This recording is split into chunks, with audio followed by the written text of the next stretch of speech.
Today's Stripe Show podcast is brought to you by About Golf Simulators.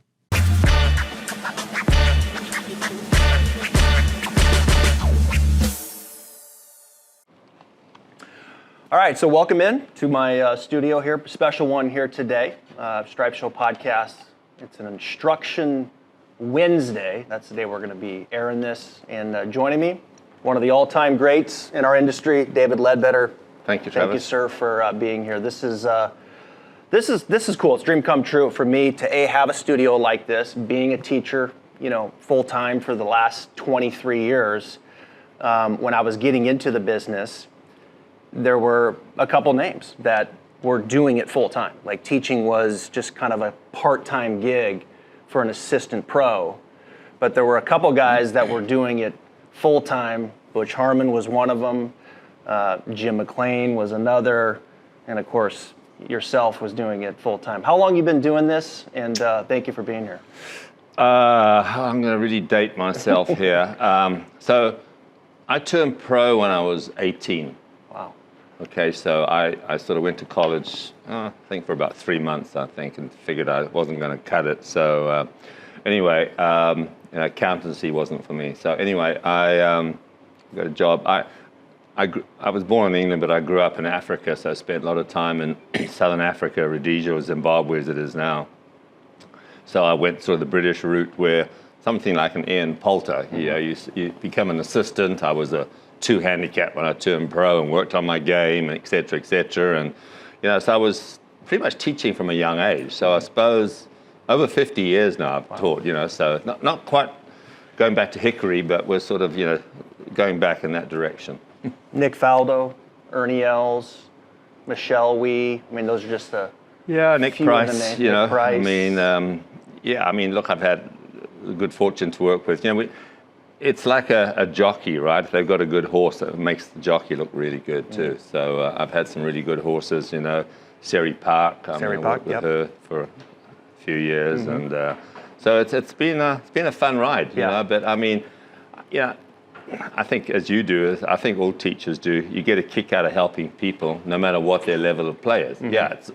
It's fun helping tour players, and these guys now, I mean, you look at it, they have a whole entourage, really. You've got a swing coach, you've got a short game coach, you've got a putting coach, you've got a sports psychologist, you've got a workout guy, nutritionist, it's very specialized now. Shortly it'll be, you'll have somebody for your grip and somebody for the backswing, somebody for the downswing. They'll have 3 coaches for. What's funny is the swing. On the podcast like 4 months ago, I was talking to a putting coach, and he told me that he goes, it is becoming so specialized. There will be a specialist on reading Bermuda greens versus bent grass greens. I was like, what? You've got to be kidding me. Someone who understands the Bermuda versus understands bent. Now, I don't know if I completely buy it, but I can tell you he's a very accomplished putting coach, and he was like, oh yeah, I think that's probably where we're going. The specialization of the sport I wonder what, growing up in Southern Africa, there was probably one of the greatest putters in the history of the game was Bobby Locke. Yep. So, he had an old Calamity Jane putter, which if you went to the toilet, he'd stick it under his arm. You didn't want to be, there's no ways that was going to get out of his sight. And you just wonder, when you have a great putter like that on some of those greens that they used to have in the old days, I mean, the greens there are like the fringes today, right? So you just wonder what they would think about it, So, I mean, hey, technology is great. And if you can get that little edge, I mean, that's what it's all about with the amount of money in the game now. It is, yep. So, hey, whatever floats your boat, so to speak. So I was out at Ferrick and Friends over the weekend, and I'm walking up the fairway, and I'm looking at Ernie Els standing there, and he's going like this. He's going, he's taking it to there, and I'm like, that's funny. Watching Ernie Els. I just spoke to him last week and told him he's got to work on his takeaway. One of the all-time greats, and I was like, I think we're going to talk about kind of what's going on there a little bit with this device, which I want to get to. This is your new tool called the Straightaway, and I followed your career and how you've taught for many, many years. And the one thing that I've always liked is you spend time on the backswing, which seems simple to most. If I say that on the podcast, or I say it to a student, that the backswing has value. They're like, well, of course it does, right? But in our industry, like a lot of teachers and a lot of pushback that I will get is, well, the only thing that matters, Travis, is impact. So you're just wasting your time, focusing in on the backswing. And I strongly disagree with that. And I know you do too, and we've talked about it. And so when you came out with this tool, straight away, I was like, that's cool. That's clever, because it's really going to help manage the relationship between my hands and my body and how they're working, which is only one end of the club. And then secondly, the relationship between the club head and the hands. Right. And so there's two separate kind of components there. And by the way, the club face angle could be a third. And so tell my audience who's all going to get one here today, and everyone in this audience, I know them very well, this tool is going to help some of this stuff that I know plagues a few of them. Yeah. So talk about it before we demonstrate why this was. It's always been a big feature in my coaching that if you look at all the players, maybe I can just demonstrate it there. But if you look at all the players, what you see is where the hands appear in and the club head appears out. And it's so noticeable today how many of the pros incorporate it into their waggle. I mean, you never used to see that type of movement. Interesting enough, the guy that used to do it, and I told him he should have patented it at the time, was Mike Weir. If you remember Mike Weir, he would sort of work on it, you'd have a look at it. Now you're getting a lot of players now. I think probably 90% of the LPGA players do it.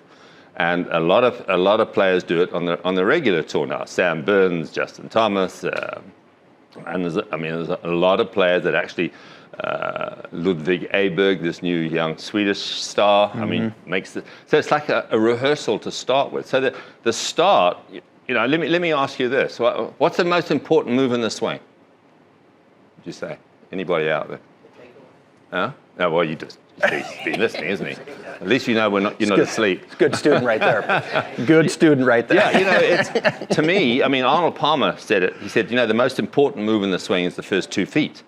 Because if you get that wrong, everything else is now we're not saying that, obviously, if you're really a great athlete and the only guy that I see these days, who's a bit of an outlier anyway, in many respects, who doesn't do this is John Daly, who rolls the club that way. But virtually everybody else, to a greater or lesser extent, has the hands in and the club head out.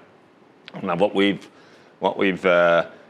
really figured out with most golfers is that probably 90% of swing problems that you see later in the swing are caused by what's happening early in the swing. It makes sense, right? I mean, it's if you're out as Travis was saying, if you haven't got the right relationship between the head and your body, or your hands and the club head, and the faces moving all over the place, there has to be some sort of compensation later on. So there's no point working on something downstream when what's going wrong is upstream, so to speak. So I agree with you 100%. The backswing prepares you for the downswing. And to me, yes, there's lots of different looking backswings, but the swings that really work is sort of a synchronized position. What we see with so many golfers, and one of the most typical things, is that they take the club back. I actually dislike the term takeaway because it actually infers that you're taking the club back, where in reality, takeaway in the UK is like they have Mexican restaurants here, they have Indian restaurants over there. So if you go there to take your meal home, all right, like a takeout, as they would say in America, they call it takeaway. So that's what I know about a takeaway. But I've had to change my tune because takeaway is such common vernacular now that you've got to use it. So to me, the takeaway essentially gets you into a great position. We were talking earlier this morning. If one of the straightest hitters in the history of the game was Mo Norman, right? And if you look at swings that he made, literally, the ball's here, he'd literally start off anywhere up to 2 feet behind the ball. They asked him, because he always repeated everything twice. He said, "Why do you start there, Mo?" He said, "Don't worry about the takeaway, don't worry about the takeaway." So he starts in that position, and then from there, that's where he makes his movement. So it's only tradition that tells us we have to start here, right? Yeah, in baseball, I mean, you don't start in front of you here, right? You start here, so you've only got a 6-inch backswing to worry about. So that makes the task that much easier. So I've always taught it. To me, I would say that the majority of amateur golfers, and even some of the pros, you talk about Ernie, I think have a flaw in the way that they move the club away, and then it affects the timing of the swing. Let me explain that. Okay, so if I'm going to walk to you, say this is my address position, and you're the top of the backswing position, okay? We'll just hypothetically talk here. So if I walk like this to you, okay, that's the most direct route, right? Now, I can get there by sort of going a roundabout way, and if you actually film me, I should say, I'd be in the same spot. But the thing is, it's like a 400-meter runner, sort of changing lanes, and then figure, oh, I'm in the wrong lane, I better get back again. Not that would happen, but you can see the point. The fact is, you could be running 410 meters. So in actual fact, it really messes up the timing of your swing if the club is actually traveling further than it needs. And I would say, in my opinion, something like a Rory McIlroy, when he has issues, the club sort of works away from him, and then the club gets behind him here, and they say, oh, you've got to get the club in front of you, But especially with short irons, I mean, he can hit some really strange-looking short irons at times. And, I mean, I think he's the most talented player out there, to my mind. I mean, his rhythm is beautiful. But he does get he gets out of position at times. And to me, it's a timing element, because the swing really consists of your setup, the way your body moves, and the way the club swings. And those last two, you really got to time those two together. That's what constitutes a golf swing. So a lot of things you see in a swing, generally speaking, could be compensations for what's happened early. That's why that start, to me, is absolutely vital. And we've had this out, how long, Carolyn? About mid-June? Yeah. And it's been received really, really well. And what it's done for players, it's actually improved the timing. So yeah, if somebody's going in here and going there, you're not going to eliminate that in one swing. I mean, the straightaway is good, but not that good. So, but the thing is, it improves the timing whereby the club and the body sort of get in the right position at the right time. And impact, to me, is just an effect of what's gone before. It's not, you can't just say, all right, well, pose here now, get back into that position. Well, I mean, if the club's doing all sorts of things and your body's here, how do you get back to that? I mean, it's impossible. So I'm excited about it because, as I say, it helps every level of player, and I'm excited to show you how it works. It's pretty simple, and it doesn't force you into positions. It just makes you aware. So what it does indirectly, it educates the golfer how you should start your swing. And from there, it's much less complicated. I've had quite a few sports psychologists compliment me on the fact that it's getting people to think less, which is, to me, is key. Before we bring someone up, take your set up there just real quick, David, and just take it back again. Act like you're going to hit it this way, towards this end. Okay. Yeah. And that inside takeaway that he was talking about, if one of your buddies is doing that right there, I mean, you're probably going to do him some good to kind of show him that. Get the club in front. Yeah, exactly. And get the club head in front. And that doesn't mean, to his point, go ahead, David's point, that your hands are then going to go out there. Right. That's what happens. You see, people misinterpret things. They say, hey, you're going way inside. Take it straighter back. So they go, whoop. Yep. Because we've actually identified 8 different bad takeaways that most amateurs have. Okay? That's it? Yeah, 8. 8, okay. I'll go through them very quickly. And with slight variations, okay? But the good news is there's only one fix. So it's like, and I'm not standing here trying to tout a method how to swing the club. But I think most coaches, most teachers will agree on how the swing should start. So once you're in this position, if a teacher or a player themselves wants to have 1 plane, 2 planes, wants it flat, wants it upright, wants it bowed, wants it neutral, wants it long, wants it short, wants it laid off, wants it, whatever the case may be, as long as you've got a good start, that just makes that job that much easier. And we'll probably get somebody up here just to check their takeaway. All right, so here we go. So this is the most common one, right? That one where they just roll it inside. Okay, they take it back, and it's interesting. I mean, especially when you see a lot of slicers who take it here and then they lift it and then they come over the top, and it's like, okay, well, swing more from the inside. You've got to swing more in to out. Well, unfortunately, the horse is already bolted at that point. All right, so that's number one. Number two is where somebody just sort of takes it out, right? Just takes it out, and then they're so far on their toes, and then from here they actually keep going, all right? So it's like, it's a sort of a pickup sort of look. Then you get the genuine pickup, where, and you see a lot of seniors, a lot of ladies who might not have the strength, clubs are quite heavy, relatively speaking, once they get moving. So they just pick the club straight up off the ground. The elbows bend and the clubs come straight off the ground, right? Then you've got the player that actually opens the face going back, okay? It obviously will probably get inside. I mean, sometimes you see that. Then you get some players who close the face going away. A lot of times that would separate here. And a lot of times too, when somebody goes outside, although they've delayed the obvious, it then gets around them. And then you get the player that actually, a couple more, I think that's 6. You see players that, okay, got to turn. So what do? They turn. They turn the hips, they turn the shoulders, and the club sort of starts to whip in behind them. And then we actually see somebody who looks quite good, pretty good. And the underlying thing here, which what you see with many players, and Travis referenced Ernie a little while ago, having worked with him for such a long period of time. One of the things we always sort of try to get through to him is that you want to start your swing with your belly button, okay? That it sort of gets some core involvement. Because, the golf club only weighs a pound, okay? So it's very easy to manipulate it. I actually think that, people had a sledgehammer there. Matt, you could probably use it with your build.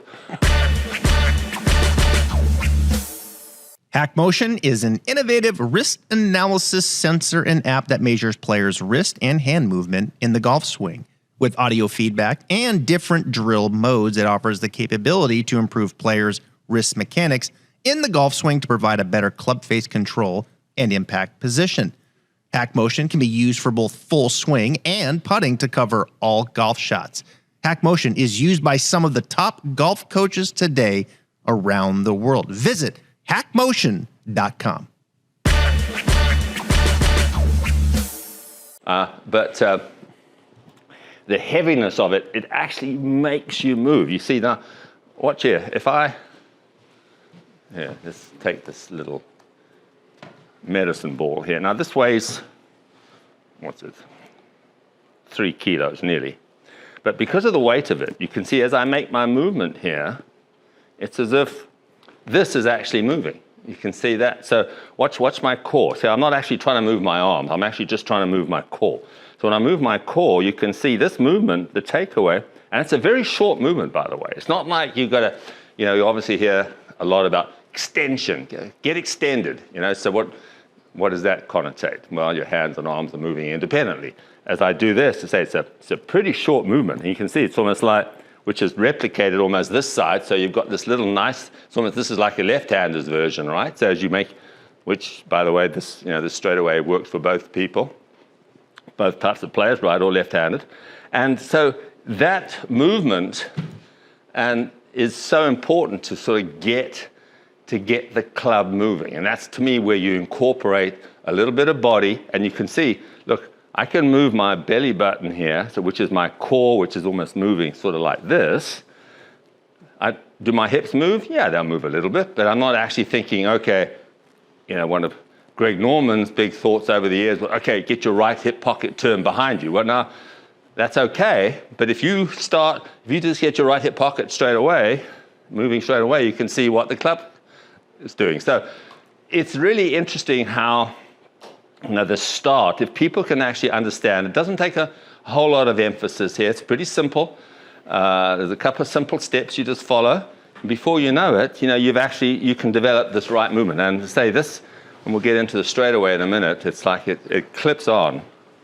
And let me tell you a little funny story very quickly, how I developed this, okay? Because you would have thought, well, why'd you take, you've been teaching 50 years or why'd you take so long to bring the bloody thing out? Well, that's a good question. Because what I used to do a lot, like with Ernie, we used to use just using him as an example, because Ernie had one of those, when you look at that sort of rhythm, it covers up a lot of minor ills, shall we say, at a swing. So, his swing is not technically perfect. Even, Adam Scott's is not technically perfect. I mean, no, whose is technically perfect? Anyway, it depends on who's looking at it, right? But we used to have a water bottle here, something like this, and just got Ernie to sort of move that away, because what it did, it got his core moving, all right? So we actually used a water bottle, or we used a little piece of 2x4 that we put behind it. And so I've just sent him one of these, actually. I said, this is really good, because, to maintain the start of your swing and knowing that you're doing it right, that is so important, because there's a lot of training aids out, and there's some very good ones out, for sure. A lot of them force you into certain positions. This one guides you. That's the difference. It guides you, and you start to understand exactly what takes place. So I was fiddling around, and I had my finger off the grip like this. And you can see how it matches the yellow arrow there, okay? Which is basically at 45 degrees to the shaft. And as I swung it away, I mean, I wasn't really even focusing on trying to do anything in particular. As I moved it away, I thought, well, that's interesting. Look at my finger points. Because I always talk about getting the club to 8 o'clock. If this is 6 o'clock, 7 o'clock, 8 o'clock. And so I've changed my tune a little bit there now, because actually, you're actually getting the arrow, and people can relate to that because it's a straight line, at 9 o'clock. You see where does that make sense? So 6 o'clock here, 7, 8, 9. So as I move it away here, and you can see, so my finger actually was the originator of the straightaway. We had. Everyone see that, where that arrow, how it's parallel? Yeah. And you can see, and to say, we've got just, a couple of little things which we'll show you. And it's really, I say, it's actually surprised me how well it's been received, because I know this is such a problem for so many golfers, okay? Tension comes in there. I hate to see that sort of waggle now. Mm-hmm. I mean, in the old days, everybody was doing it. Including the great Ben Hogan. But I think he knew what he was doing. But the thing is, it's as if I suggest to people, number one, they get to the takeaway, and look where the takeaway is too, by the way. You don't really want the butt of the club going past your right hip pocket. That's the takeaway. You can see, so essentially the hands might move up to a foot, depending on the club and the width of my stance, but up to a foot, and the head moves about up to 36 inches. It's like a 3-to-1 ratio, almost. That's just a general observation. So it's not like you're trying to really extend and separate the arms. So the big key really, you stop me whenever, because I'm like the ever-ready bunny here. So. Well, real quick on the arrow. So act like you're going to hit it that way again. Yeah, okay. Because that arrow is key for. Yeah, it is. So, well, let me. There's a lot of guilty people in this audience that. Let's take do this that here. club. Let's do this here. Just not making eye contact with any of them that. Okay, so here we go. Friedman. All right. So we've got a couple of what I call aim sticks now, just to. So this is a good way to. This is where I was going to take you. This is good right here. Right. This is a great way to practice at home, right here. So this, if we're going at that target there, I'm going to line that up there. This is how you get this right. You get a couple of alignment sticks. You can use golf clubs. You don't have to use an alignment stick or an aim stick, as we like to call it. So you then get this one, which is on your toe line, parallel to the target line. That's essentially what you're doing. Then you can sort of move that out the way. These are pretty cool. They've got little holes in them. I always figured out, because how often you put an alignment stick down, you kick it, and the next thing is it's aiming 30 yards to the right. So you want that parallel? Anyway, so we'll leave that one over there. But essentially, you can see, Karen, you want to come and give us a hand here? My associate, Karen Pinniger here, who's been through most of this with me. But so just watch as I make my movement here, Travis. I'm going to move it back, and you can see this yellow line here, okay, is parallel to the aim stick on the ground. You can see. So what actually happens is that the head moves slightly inside the target line. Mm-hmm. When I look down at this, it's parallel and to the inside of this. That's the whole key. So getting that first movement. In fact, if I turn and face the club, I'm in exactly the same position as I was at address. So the takeaway is a very simple movement. It's just getting the club moving, getting it moving in sync, say, with the body. And then from there, the swing really, in my opinion, starts from here. Okay, so once you're there, you can set the club, you can, whatever the case may be. And the thing is, you can tailor it too. Coaches can tailor this if they want, say somebody, hey, they get the start right and they still have this. Okay, no, get the red arrow looking more out in front of you. What I like too is your hands. Do that again. Take it back there. Your hands stay in. right? So you don't go out there. No. So you can see how that gets outside the toe line. Yeah, you see. Yeah, exactly. That's code shank. That's what happened. So you get your hands, keep your hands in like that. Yeah, and a lot of times what you'll see, I mean, look, if I do it wrong, you can see where it points. And if I really exaggerate this movement, you see, look, it's pointing over there. It's very important to get this parallel and actually slightly on the inside of the target line. So it just gives you a really good visual to a point where the toe, you can rehearse it. And the one thing we like players to do is to actually get to here, stop, check it, and then actually complete the backswing and then actually hit it. So it's actually a great drill to actually rehearse making sure you get in the right movement. And the beautiful thing with it is that what you normally see in the long game, you see it bleeds into the short game. So somebody who's doing this, and if they have a little pitch shot, in all probability, they're going to be doing the same thing. And then that's where some real problems happen, because of the shortness of the whole motion, you don't have time to recover. To some extent, you can somehow recover and still hit the ball, reasonably well. Let me ask you this. To do that again, would you say over the last 20 years, like Ernie Els, Nick Price, Faldo, that generation of players versus now, Victor Hovland, Morikawa, that today's generation keeps that face looking down more? Yes, and where you look at Ernie, he's rotating the face more. Yeah, exactly. That's one thing he's always liked to do. Whenever I ever try to get him to get the face a little bit more this way, he didn't like it. I mean, because remember, for years, right, everybody was talking about, well, when the club's parallel to the ground, make sure the toe's straight up in the air, right? Yeah. Which has changed quite a bit. Quite a bit, yeah. So it's definitely gotten more toe down. Yeah, which is I actually prefer too, because to me that's a more natural movement. If you are actually opening it, and that's one of the reasons why Ernie actually separates, because he doesn't want to shut the face, so he sort of opens it. So there's always trade-offs in this game, but it's a very simple way, and you can see just another way of describing this here. Okay, so here we go. See, so you watch as I take it back here, all right, as I make my movement. See, the club head's going inside, but look where my hands are. Relative to the club head. You see how they're always inside. And that was one of the things, I wrote a controversial book 3 or 4 years ago called The Ace Swing, okay? And it was controversial because it was different. And it was fine, but because I've always felt that a lot of players would benefit from having, if you took one of my favorite swingers from around here was Calvin Peete. Okay, now, one of the straightest hitters in the history of the game. I mean, Mo Norman was straight, but he didn't really play the US Tour to any great extent. But Calvin Peete, I think for the first 7 years when they had statistics available, how many greens and fairways hit and so on, he led all the statistics for virtually the first 6 years, I think. So he had a very unusual swing. He had a sort of broken left arm here, and the club stayed in front of him the whole way. But then from here, as he changed direction, somewhat similar to maybe a little bit like a Jim Furyk, okay? So for a lot of players, this is way more preferable to get the club up. I'm not saying lift your arms to do it, but having the club more up than having the club around here. Because, would you agree? Oh, yeah, 100%. So and that's kind of the benefit where he's taking it now. When you get it started, when you do hinge it, the shaft gets set to where then the shaft can shallow a little bit in transition. Exactly. Because look, if you look at it, virtually every player, there's always outliers, but virtually every player will get that club halfway down parallel to the original angle of the shaft. Okay, what do we see with handicap players that are like this?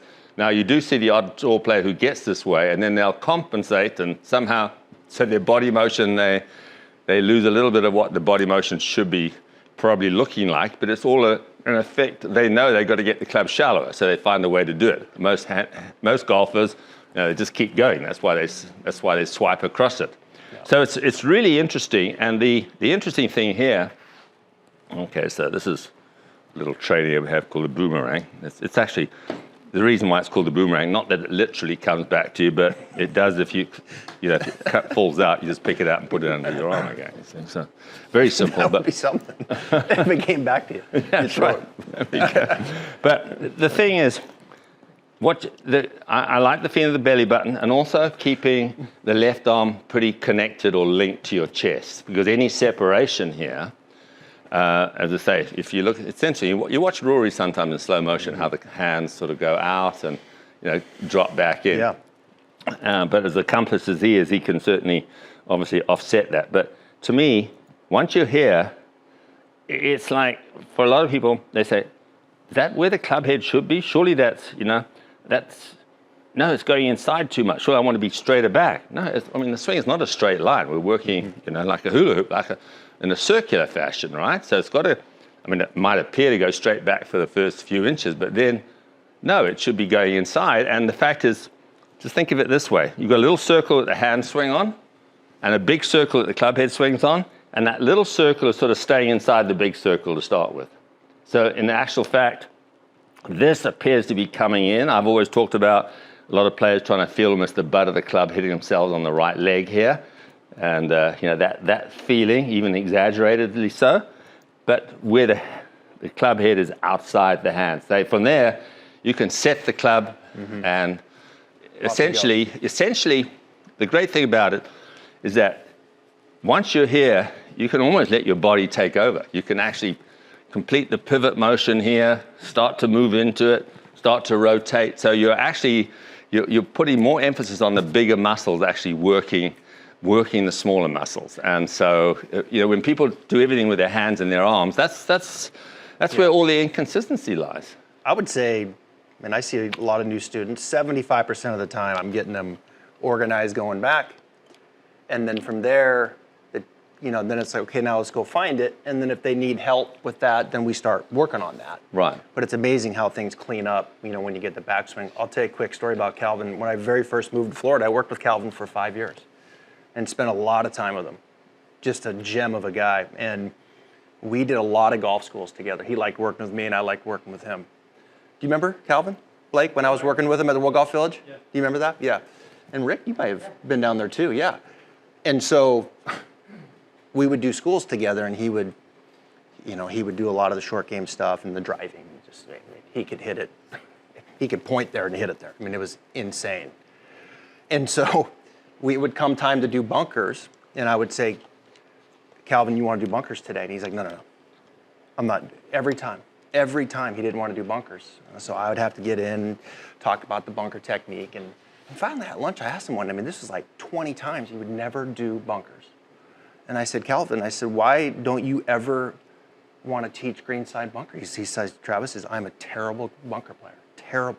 I'm like, come on. You've won 12 times on the PGA Tour. I've watched you hit countless balls. Well, you never went in them very often, That's exactly what he said. We're eating lunch, and he looks at he says, Travis, I never went in them. And just kept eating his lunch. Didn't laugh, nothing. I said, fair enough. I'm doing bunkers from here on out. Yeah, well, that shows a point. When we talk about bunker play, it's a completely different animal to your regular swing. Many points. First and foremost, you're not actually trying to hit the ball, right? You're trying to hit a point behind the ball. Yeah. And if you look at all the great bunker players, they've got the face opening up. It's like, like this, so they can release. You're actually trying to get the club head to pass your hands there. You're not trying to get any lag and so on. So for somebody who was so much this way, I remember when I looked at Dustin Johnson for the first time, I wondered how he played bunker shots, because obviously a very shut look here. And the interesting thing was that he actually had the face wide open like this. Yeah. So that offset the fact that he actually, took the club back the way he did. So it's interesting. God didn't give everybody everything, right? So Calvin said he hit one ball out of bounds in his entire career. And he said the only reason he hit it out of bounds because his caddy gave him the wrong line off the tee. It was a blind tee shot. And so he blamed it on his caddy. He said hit it there, and I did. We walked out, it was 2 feet out of bounds. He gave me the wrong one. Very, very unique. But I'd say for a lot of players, to me, he's one of my all-time sort of consistent ball strikers that has ever played the game. Amazing. You can't have those statistics. And he wasn't long. No. He had a pretty weak grip and so on. But when he came, through impact, talk about having a perfect impact position. Wow. Yeah, in the era of, and I'll just, my 2 cents here on this, and then we'll get Terry up here, is, Calvin was, as David was saying, he kind of aired out there. But then he had this beautiful move of the club just kind of lay down on the way down, and he just, in the era of rotation, getting people open at impact, I mean, Calvin could just open up so good. Yeah, he had his right foot off the ground a lot. We used to take pictures, and I'd show it to him, and he'd be like, I remember, he's just like, yeah, this is kind of what I do. Like, I remember watching one of his instruction videos, because I honestly don't believe he knew what he did. No, he didn't. No, he didn't. That was my point. Like he just hit balls. Is that good? I'm like, and he started when he was, 23 or something? 22 or something? Yeah, started late in Detroit. And he was one of 9 children. Yeah. And, but I remember watching a video. You can go on YouTube and see it. And he's wearing, I think, a green shirt and black pants, if I remember. And all he does for about 15 minutes is talk about ball position.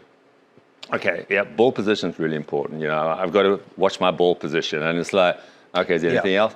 Well, ball position is so important. If you can get your ball, so obviously he's one of those unique players that sort of, and you get players like that. I mean, the less they know, the better, I mean, I don't think Dustin Johnson knows a whole lot about his swing, to be quite honest with you.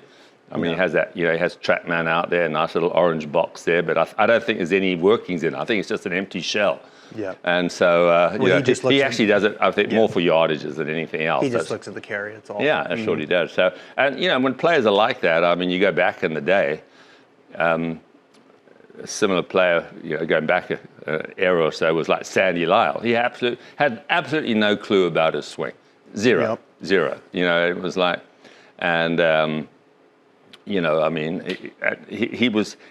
They called him Simple Sandy, but which is for golf. I think a lot of times is great. You either want to be really stupid or, it wasn't stupid. But I mean, as far as I always remember when he won the World Match Play, which was sponsored by the Japanese liquor company Suntory, and he stood up and said, "I want to thank the Chinese for putting on this tournament." So it was like, that didn't go down too well. But anyhow, so I mean, it takes all types. And there's lots of different swings, we know that, and lots of different builds.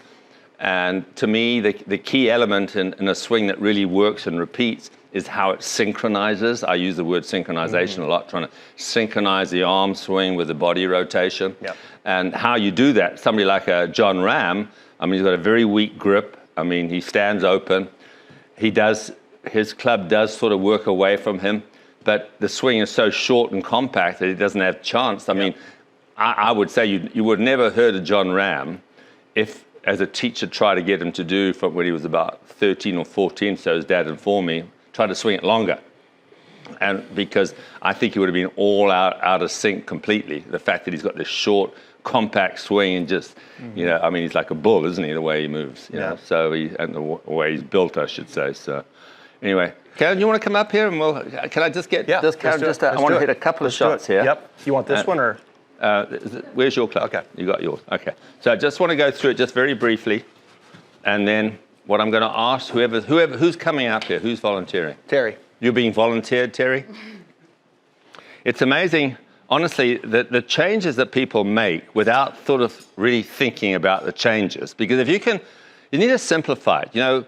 One of the big problems that amateurs have, right, or any golfer for that matter, even tour players at times, is they get paralysis through analysis. Okay, they're thinking so much about all the positions, everything going on. But you can see here, so Karen was a very good college player, played on the Symetra Tour for a while, and we can see as she makes her move, Karen, just complete your backswing now and then go.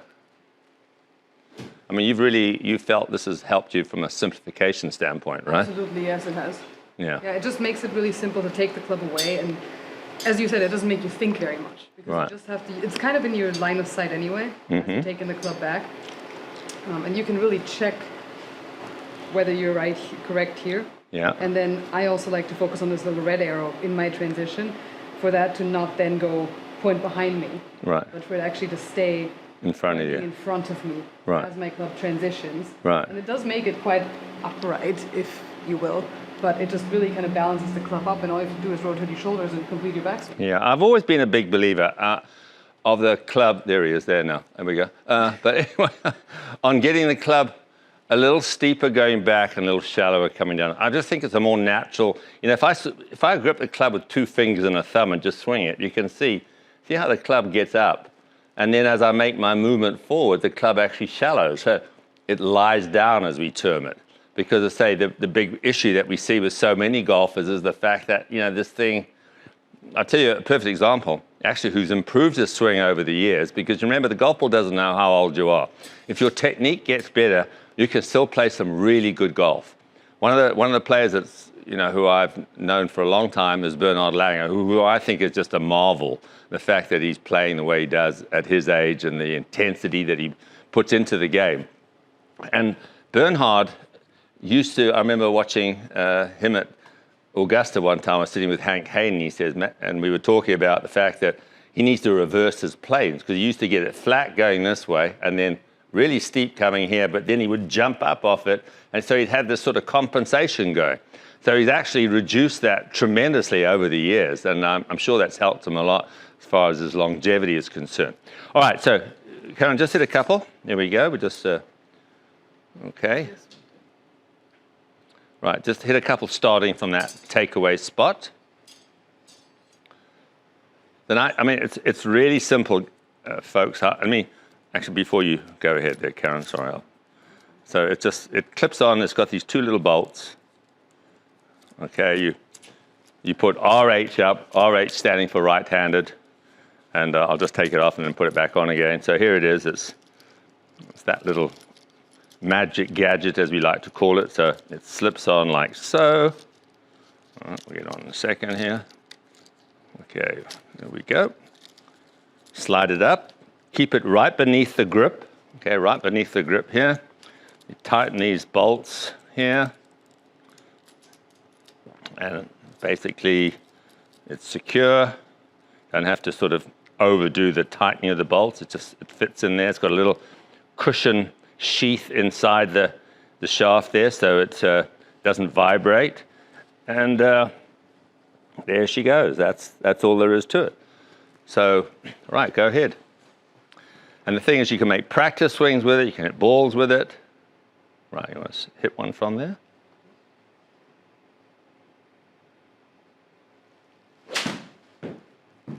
Okay, let's do another one. So it's nice. You can rehearse it. You can you can start from that position.